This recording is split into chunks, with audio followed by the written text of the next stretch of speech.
Parlour की खौफनाक रात। दिल्ली के एक पुराने मोहल्ले में रूप सौंदर्य पार्लर नाम का एक ब्यूटी पार्लर था। बाहर से देखने पर तो वह आम पार्लर जैसा ही लगता था, लेकिन लोगों में उसके बारे में कई डरावनी कहानियां मशहूर थीं। मोहल्ले वालों का कहना था कि रात के समय वहां से अजीब अजीब आवाज़ें आती हैं, जैसे कोई रो रहा हो या बड़बड़ा रहा हो।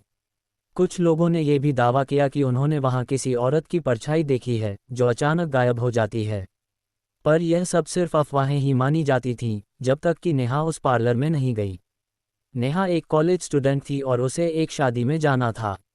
उसने ऑनलाइन एक ऑफर देखा जिसमें उस पार्लर में सस्ते रेट पर मेकअप किया जा रहा था। उसने सोचा, चलो एक बार ट्राई करते हैं, और शाम करीब 7 बजे वहां पहुंची।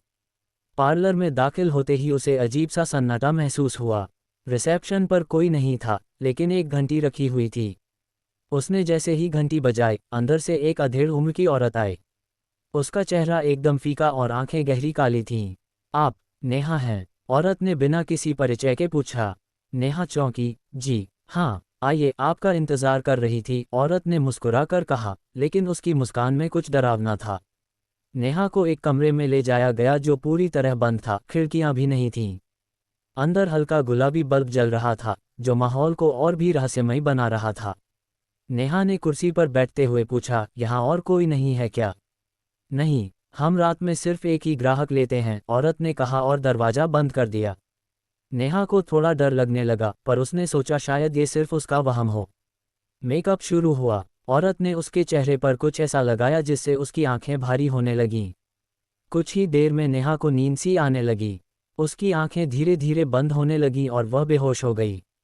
जब नेहा की आंखें खुलीं, तो उसने खुद को एक अजीब कमरे में पाया। दीवारें खून से सनी थीं और वहां कई आईने लगे हुए थे। हर आईने में एक अलग चेहरा दिख रहा था। सबके चेहरे नेहा जैसे थे, लेकिन उनकी आंखों में डर और दर्द था। तभी एक जानी पहचानी आवाज आई, अब तुम भी इन चेहरों में शामिल हो जाओगी।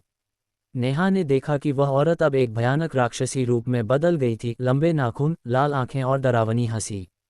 हर साल एक लड़की मेरी खूबसूरती का हिस्सा बनती है, वह बोली। नेहा ने चिल्लाने की कोशिश की, लेकिन उसकी आवाज़ नहीं निकल रही थी। उसने किसी तरह खुद को आईनों से दूर खींचा और एक दरवाजे की ओर दौड़ी, लेकिन दरवाज़ा बंद था। उसने जोर लगाकर दरवाज़ा तोड़ने की कोशिश की, तभी एक जोरदार चीख उसके कानों में गूंजी और वह फिर से बेहोश हो गई। सुबह जब नेहा की मां पार्लर पहुंची, तो वह सुनसान पड़ा था। वहां न कोई औरत थी, न नेहा। पुलिस ने जांच की, लेकिन पार्लर में न कोई स्टाफ मिला, न कोई रिकॉर्ड। नेहा का कोई सुराग नहीं मिला।